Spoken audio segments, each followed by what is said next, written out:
Je m'appelle Bruno Sportis, je suis PDG d'INRIA, l'Institut national de recherche dans les sciences et technologies du numérique, depuis 2018. Je suis ingénieur de formation et j'ai eu la chance d'avoir un parcours varié, à la fois dans le public et dans le privé, avec un fil directeur, l'innovation et le numérique. J'ai fait de la recherche en milieu public, dans des entreprises. J'ai été en charge d'activités de transfert, c'est-à-dire pour augmenter l'impact économique de la recherche publique. J'ai eu un parcours en cabinet ministériel. J'ai dirigé une entreprise de taille intermédiaire industrielle française dans le médical et j'ai créé une start-up dans le numérique. Et puis j'ai eu la chance, en 2018-2019, de participer à la conception de ce qui est devenu le Conseil européen de l'innovation, l'outil dont s'est dotée l'Union européenne sur impulsion française pour accompagner l'innovation de rupture en Europe. Et j'ai été au board du Conseil européen de l'innovation jusqu'au début de cette année.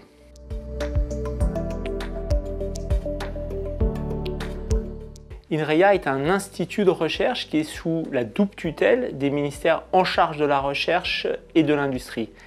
Il y a de la recherche de très haut niveau mondial qui est fait au sein de l'institut depuis 1967 autour de tous les sujets du numérique, l'intelligence artificielle, la cybersécurité, le cloud, le calcul de performance, l'informatique quantique, avec quelques grands applicatifs, quelques grands domaines d'application, notamment la santé numérique. En tout cas, tous les domaines de la société, tous les domaines de l'économie, maintenant, sont touchés par le numérique, par le logiciel, par les algorithmes.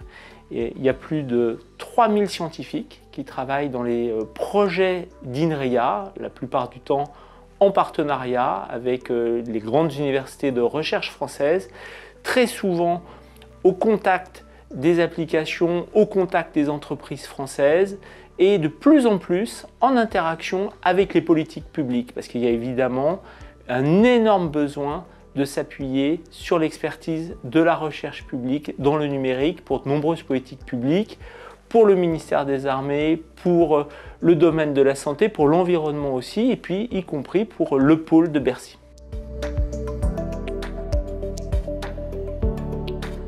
Depuis plusieurs années, il y a un rapprochement, il y a un partenariat entre le CSNUM et INRIA, parce qu'il est important de rapprocher, de mettre au contact des mondes qui ont besoin l'un de l'autre pour renforcer l'écosystème numérique français.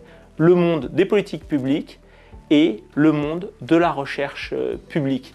C'est important de construire des référentiels conjoints, c'est important de lancer des projets conjoints, c'est important de comprendre quels sont les enjeux qu'on a dans ces deux mondes, parce que l'enjeu, au bout du bout, pour notre souveraineté numérique, c'est de renforcer un écosystème qui s'appuie sur des acteurs publics, sur le monde académique, sur des entreprises. Et ça nécessite que des acteurs comme moi puissent, et des collègues de la recherche puissent s'investir aussi auprès du CSNUM. Et c'est pour ça que je suis extrêmement fier qu'on m'ait proposé d'être le parrain de la promotion du CSNUM cette année. Et je tiens à remercier toutes les équipes du CSNUM pour cette proposition et je suis content d'être à vos côtés cette année.